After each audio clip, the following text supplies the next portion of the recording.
بسم الله الرحمن الرحيم والصلاة والسلام على رسول الله وعلى آله وأصحابه ومن تبعهم بإحسان إلى يوم الدين أما بعد. We give thanks and praise to Allah subhanahu wa ta'ala who invited us in His house.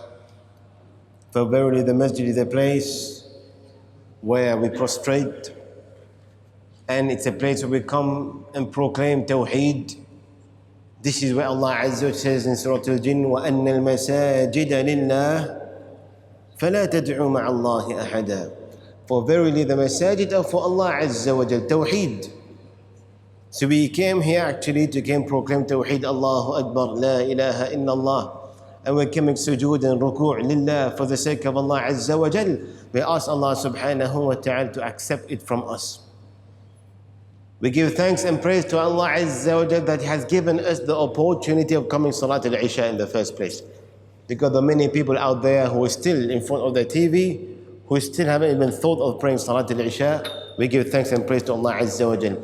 Last week, we spoke about the practice of the Jahiliyyah. The practice at the time of ignorance in regards to Hajj. How at the time of Ibrahim alayhi salatu wasalam, how the Hajj were and how it changed. And we're going to speak how it became at the time of the Prophet Muhammad sallallahu alayhi wasallam. From Ibrahim alayhi salatu wasalam to the Prophet Muhammad sallallahu alayhi wasallam, how many years were there?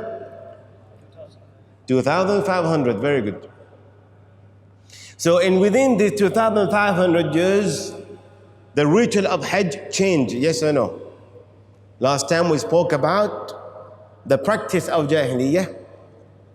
Amongst them was singing, whispering, clapping, whistling the horn at the time of making tawaf.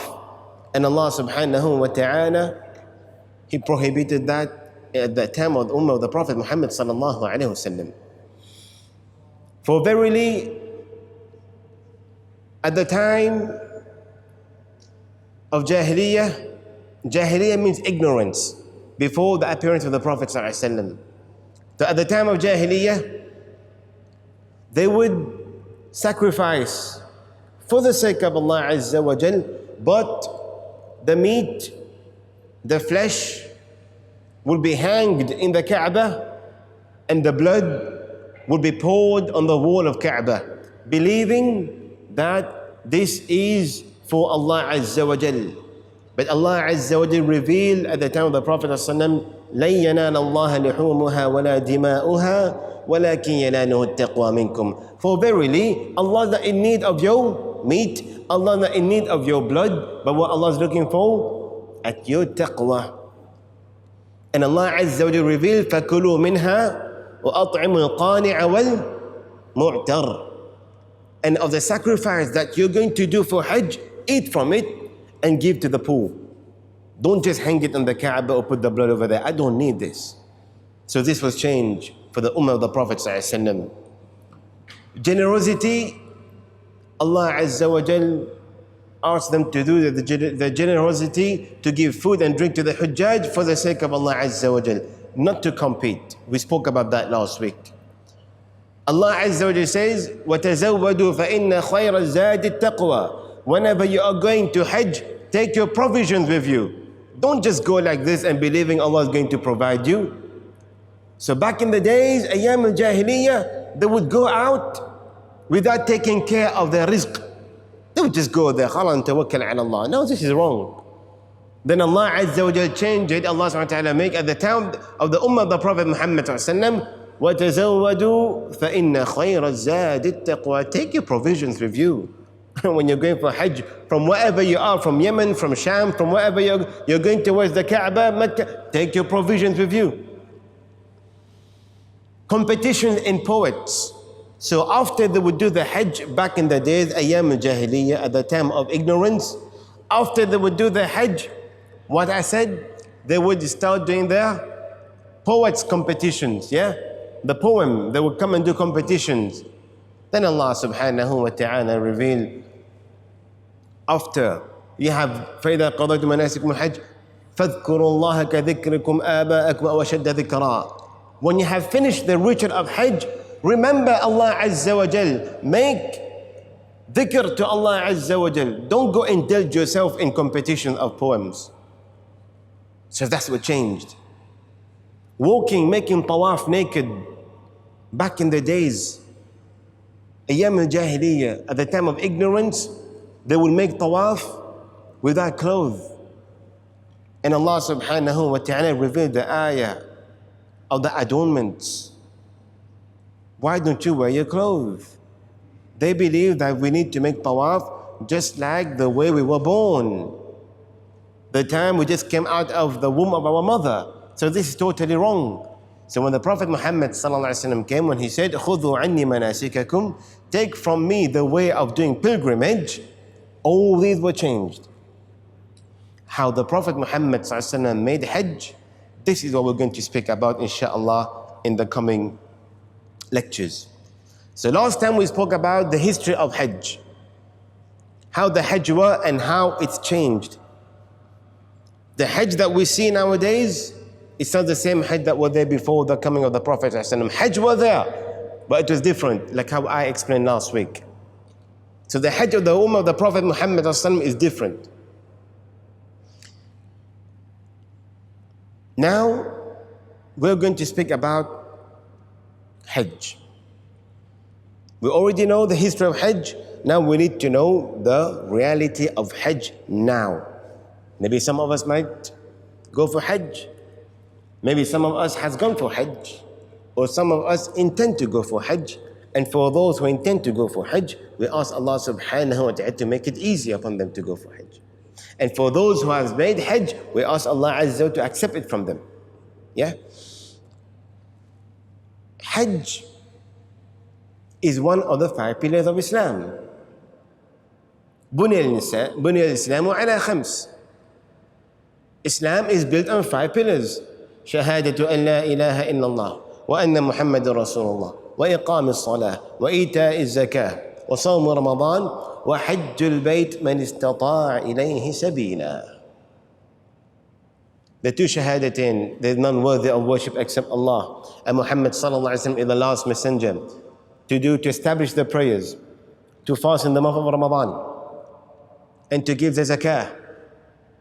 And if you're able to go for Hajj, you do so, financially and physically. The 2 conditions which we're going to speak about inshallah, probably next week, about the conditions, wajibat, sunan of Hajj inshallah. Hajj was made compulsory on the Ummah of the Prophet Muhammad sallallahu alaihi wasallam when majority of the scholars says on the 9th of the Hijrah, the 9th year after Hijrah. So the Prophet Muhammad ﷺ migrated to Medina, and after 9 years, Allah Azza wa Jal, now He made Hajj wajib or fard upon the Ummah of the Prophet Muhammad sallallahu alaihi wasallam. Some ulama says on the 5th year, 6th year, sometimes on the 8th year, sometimes on the 9th, sometimes on the 10th. Al-Rajih, the most authentic one is that it was made on the 9th year of Hijrah. And the Prophet Muhammad sallallahu alaihi wasallam, he made Hajj when? On the 10th of Hijrah, so a year after. On the 9th, he could not perform Hajj because there was a lot of delegation that was coming to Medina.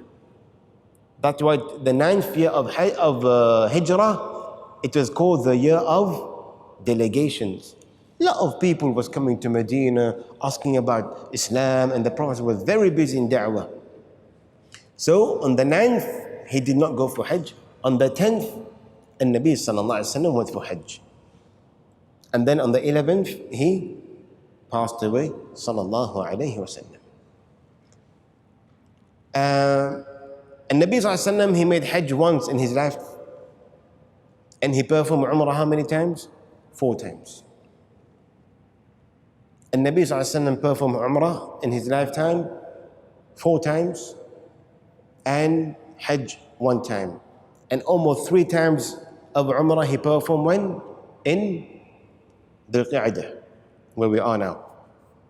In this month, 3 times the Prophet Muhammad ﷺ performed Umrah. Why did he do this? Because back in the days, people used to believe that making Umrah in Dhul Qa'dah is not allowed. People used to believe back in the days that we should not make Umrah in Dhul Qa'dah. But the Prophet Muhammad came and broke these kind of belief of Jahiliyyah. Like, no, make it. So he made it in Dhul Qa'dah. This is when the time he went for the Umrah of the Treaty of Hudaybiyah. He wasn't allowed to enter. And then the next year he went in. And then when he went to Hunayn, he came back again. He did one more Umrah. And then he did the Umrah with the Hajj. So this is the Prophet Muhammad ﷺ. To have a clearer picture, he made Hajj on the 10th of the Hijrah.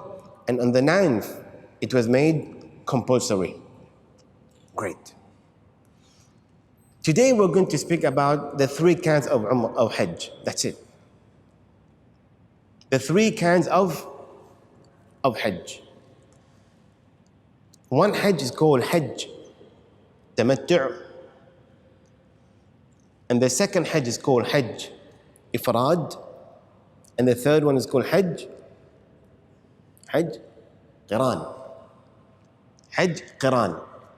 The 3 kinds of Hajj. Maybe many are not aware of it. So 3 kinds of Hajj. So when people go in Hajj, not everyone are doing the same kind of Hajj. You might be doing Hajj Tamattu'. You might be doing Hajj Qiran. You might be doing Hajj Ifrad. So people, their Hajj differs from Hajj to Hajj. Today, what we're going to speak about is the 3 kinds of Hajj. We'll make it brief and we want you to understand. Probably some of you has performed Hajj, and majority of the people who perform Hajj from abroad, Saudi, they do Tamattu'. And this is the preferred Hajj according to the Prophet Muhammad sallallahu alaihi wasallam. This Hajj I'm going to speak about is the Hajj that we all do. This Hajj contains of Umrah and Hajj. Tamattu', those who speak Arabic, they know Tamattu' come from the word istamti', mut'a, enjoy. Yes? Tamattu' means to enjoy. So what does that have to be related with Hajj? So,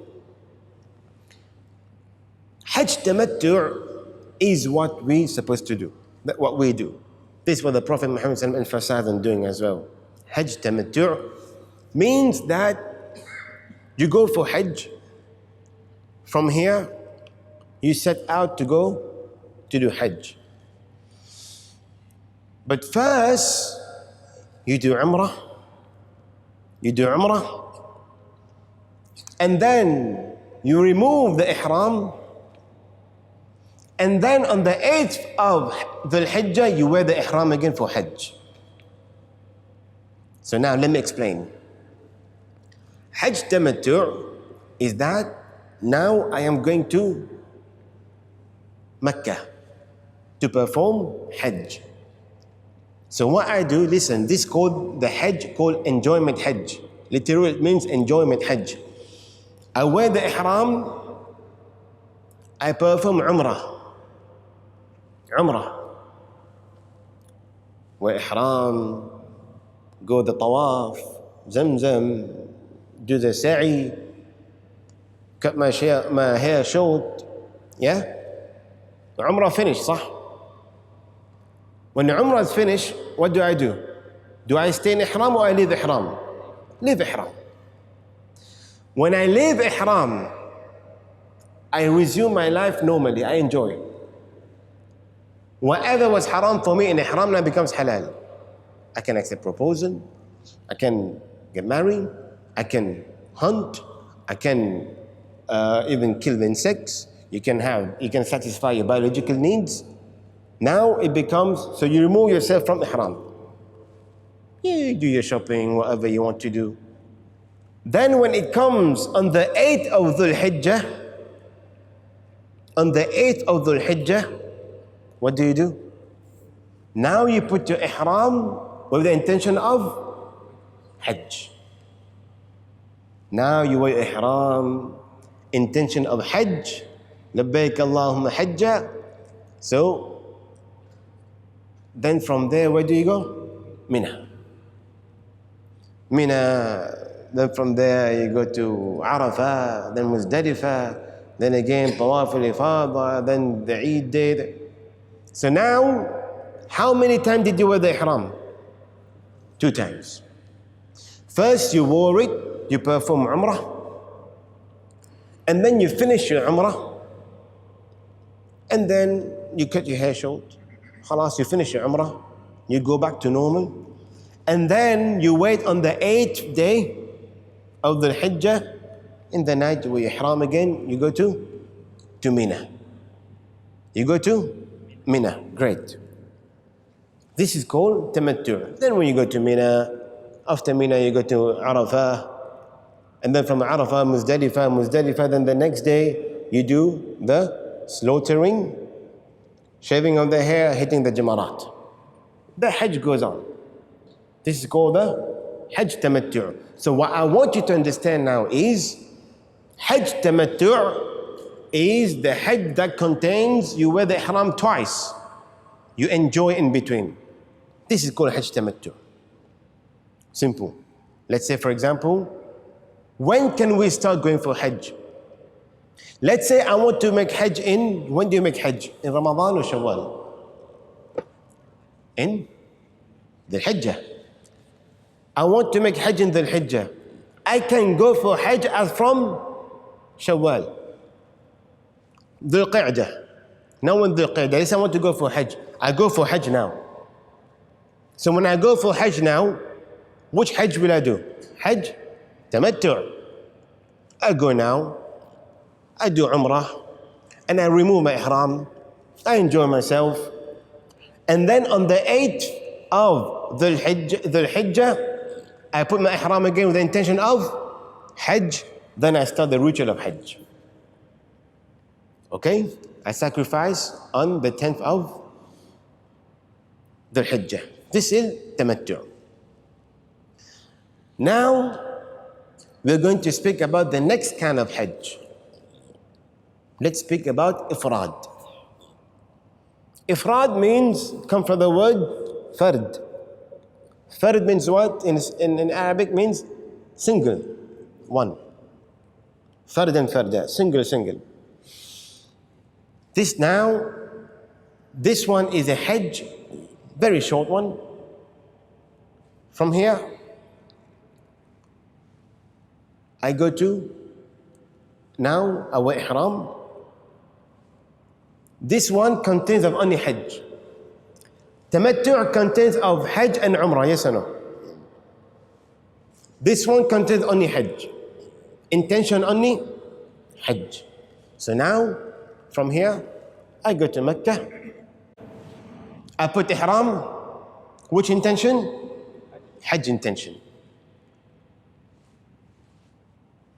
I go there, tawaf, do sa'i, and then from there, where do I go? Do I remove ihram? No. No more remove ihram. Remove ihram only for tamattu'. For ifrad, I do tawaf, and I do sa'i, and then I go straight where? Mina. Very good. Mina, then from Mina I do the ritual of Hajj without sacrificing on the day of Eid. Ifrad, you don't need to sacrifice. Okay? But this is the easiest and the simplest way of doing Hajj. Is that clear? Ifrad is the easiest and simplest way of doing Hajj. I repeat. Wa ihram, intention of Hajj. Make tawaf, sa'i. Go to Mina, Arafah, then in the night Muzdalifah, then the next day it's Eid day, which is the day you you shave your head, you hit the jamarat, but do not do dhabh, no udhiyah, no qurbani.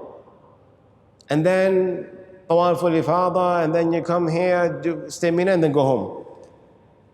This Hajj is about only 8, 9, 10, 11, 12, 5 days only. Hajj, this Hajj, is a Hajj accepted? Yes, fully accepted. This is called Ifrad. It's called Ifrad. Simple, easy. Many people in Saudi, they do it. It's easy for them, alhamdulillah. From Riyadh, from Jeddah, Ihram, make Tawaf, Sa'i, Mina, Muzdalifah, Arafat, Mina, go back home. 5 days, Hajj finish. This is another way of doing Hajj. Can we do this? Yes. Can we do this? Yes, no problem. From here, I take a plane, Jeddah, I go there, make Tawaf, everything. From here, go Jeddah, go to Mecca, do this, then come back home. Everyone can do this. Everyone can do this. It's fine. As for Qiran, now the third type of Hajj.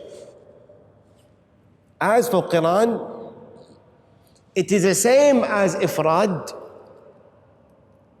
Same as Ifrad. This one, when you're putting the Ihram for the first time, you make intention of two, Umrah and Hajj. Umrah and Hajj. Why? I'll tell you why. Make intention of Umrah and Hajj. You go do your Tawaf, you do your Sa'i, and then you go do your Hajj. But you sacrifice on the 10th. You sacrifice on the 10th. Ifrad. Do you sacrifice for Ifrad? No. Hajj Ifrad? No. Hajj Qiran? Yes. Same thing, just Qiran, you do a sacrifice, make a udhiyah on the 10th of Dhul Hijjah. So this is the 3 types of Hajj. Simple. You decide which one you want to do. But majority of the agent, when we go for Hajj, we all go for tamattu'. Even the ulama says, do tamattu'. You get to wear the ihram twice. You get to shave your head twice. You get more ajr. But if ever you feel like doing ifrad, khair. If you want to do qiran, no problem. But better to do tamattu'. So tamattu' is what we perform. We go there and then we do the Umrah first, and then we remove the Ihram, khalas, we finish.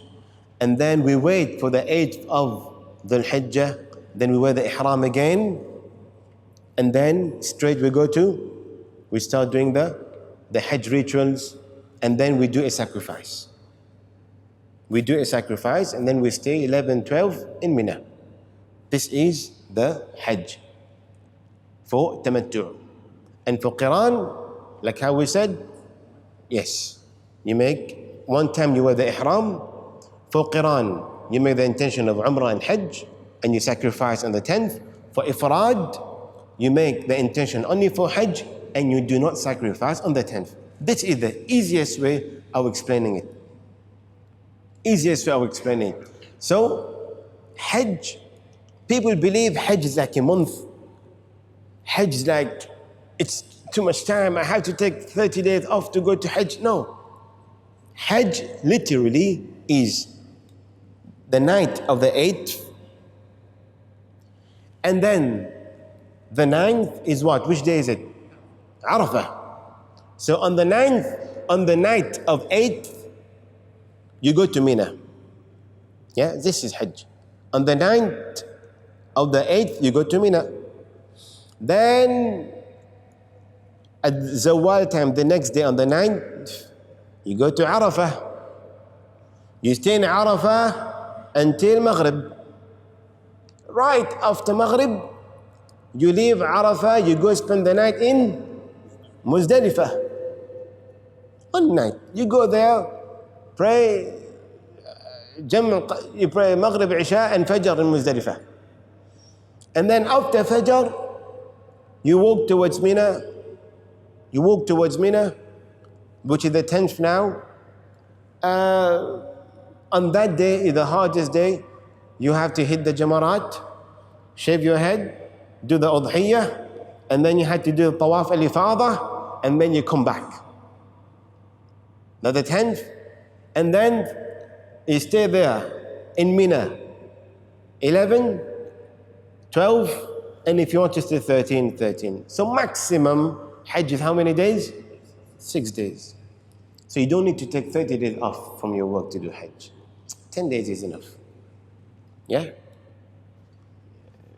Your boss might not know about it, but anyway, I heard that, alhamdulillah, I think the majority of the companies in the UAE, the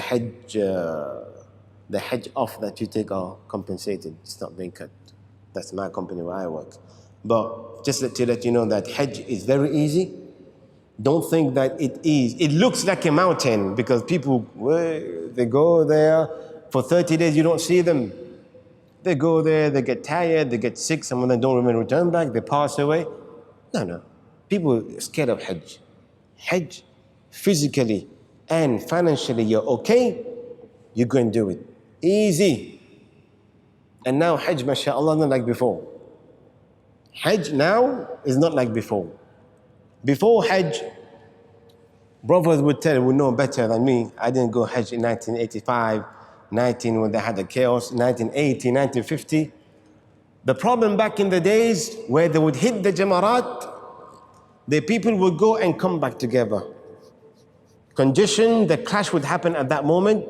People would suffocate and die. Bridge would fall down. At the place of hitting the Jamarat, that would be the place where, there'll be all this crowd, suffocation. Now it doesn't happen.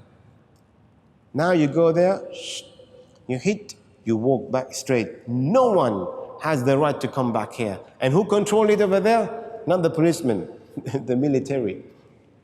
They control you and no one has the right to hit and then go back. You hit, you go straight. And this will make it more smooth. Alhamdulillah. Hajj is very easy, and Allah Azza wa Jal make it easier for those who put their trust on Allah Azza wa Jal.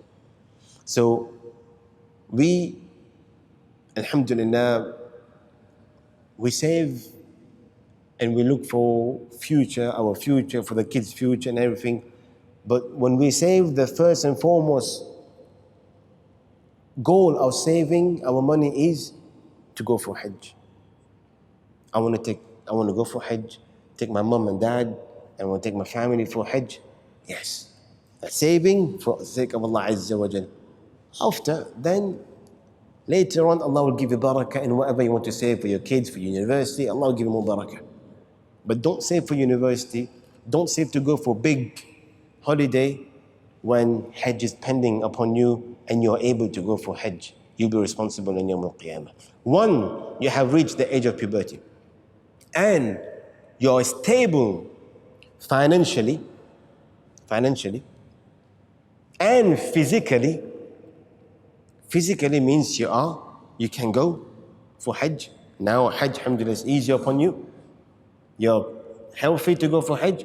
And financially, which means that you don't have debt, you don't have loan, people not looking for the money from you, which means that if you go there, you're going to leave your family without food. No. Financially means it is the money that you take to go and come back, and the money that you leave behind for your family, and the money that you're paying monthly to the loan or whatever. This is called financially okay. Financially stable, this is what it means. So if ever you're into that situation, then Hajj comes fard upon you. You have to do as soon as possible. And bi'idhnillah ta'ala, inshallah next week, we ask the Sheikh to lower the AC a little bit, and it's very cold, isn't it? I'm feeling cold. And next week, inshallah, we'll start the fiqh, Hajj, the wajibat, and how to do it properly. The Prophet ﷺ, بإذن الله تعالى. هذا والله تعالى أعلم وجزاكم الله خيرا وصلى اللهم على نبينا محمد وعلى آله وصحبه أجمعين.